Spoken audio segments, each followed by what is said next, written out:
बिना माँ लक्ष्मी के ना तो जगन्नाथ जी रह सकते हैं, ना जगन्नाथ जी के बिना माँ लक्ष्मी रह सकती हैं।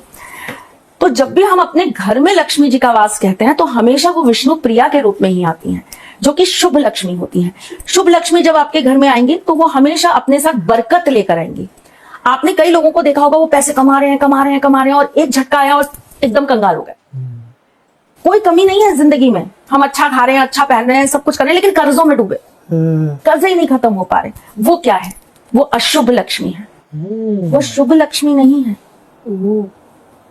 वास्तु के अंदर भी आपको शुभ लक्ष्मी और अशुभ लक्ष्मी के बहुत सारे एग्जाम्पल्स मिलते हैं। स्वयं भगवान कृष्ण ने भी अपने मुख से बताया है। अच्छा जी, अपने मुख से बताया है कि शुभ लक्ष्मी कौन होती है और अशुभ लक्ष्मी कौन होती है, और किसके घर में शुभ लक्ष्मी का वास होता है और किसके घर में अशुभ लक्ष्मी का वास होता है। जिस घर में पूजा पाठ नहीं होती, जिस घर में सत्कर्म नहीं होते, जिस घर में बड़ों का अपमान होता है, जिस घर के अंदर छोटों के साथ हमेशा बड़ी गंदी लैंग्वेज में बात की जाती है, उन्हें डांटा जाता है, फटकारा जाता है, जिस घर में स्त्री का सम्मान नहीं होता, उस घर में कभी भी शुभ लक्ष्मी का वास नहीं होता। सही कहा।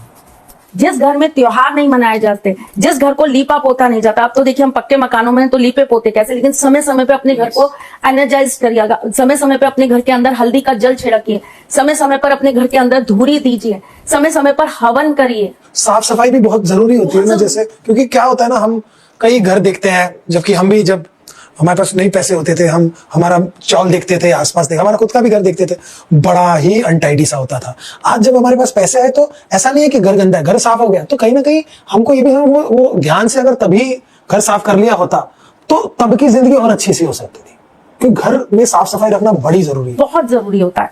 और ये जो मेरे ख्याल से बहुत सारे लोगों के आज ये क्वेश्चन का आंसर उनको मिल गया होगा कि दारू पीने वालों के घर में भी तो बहुत पैसा रहता है, जो अय्याशी करते हैं उनके घर में भी तो बहुत पैसा रहता है, जिनके पास पैसा होता है वो अय्याशी करने लग जाते हैं, बड़ी बड़ी गाड़ियों में घूम रहे हैं, लड़कियां घुमा रहे हैं, बियर पी रहे हैं, दोस्तों के साथ चिल कर रहे हैं।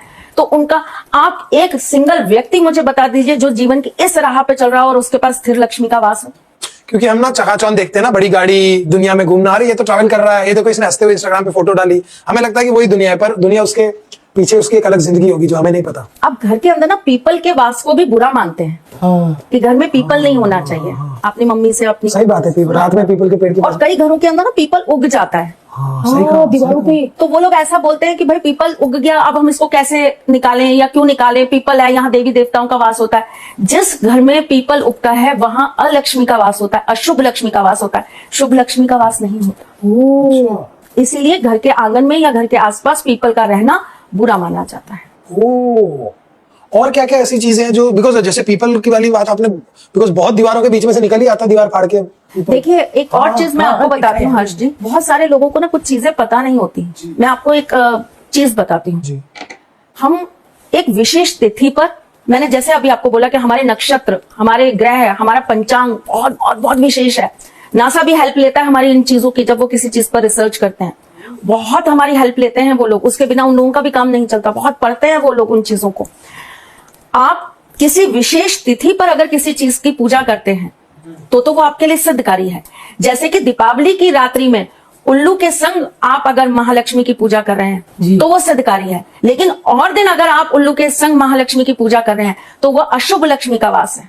अच्छा, अब ऐसे तो बहुत कई अच्छे दिनों पर या जो सही तिथि होती है वहां पर तो राक्षसों की भी पूजा की जाती है, रावण को भी पूजा जाता है, प्रहलाद को भी पूजा जाता है। ठीक है वो भक्त थे, ठीक है वो बहुत बड़े विष्णु भक्त थे, लेकिन थे तो राक्षसी। धनतेरस के दिन कुबेर जी को पूजा जाता है, वो भी तो यक्ष है, करेक्ट, यक्षपति हैं। और कुबेर जी रावण के भाई थे ना। हाँ जी, स्टेप ब्रदर। ये बात मेरे को अभी भी पता चली, स्टेप ब्रदर थे ना। तो जब विशेष चीजों को विशेष तिथि पर पूजेंगे तो उसका फल आपको पॉजिटिव मिलेगा। जब आप उन चीजों को किसी भी टाइम पर करने लग जाएंगे तो वो चीज आपको अशुभ फल दे जाएगी।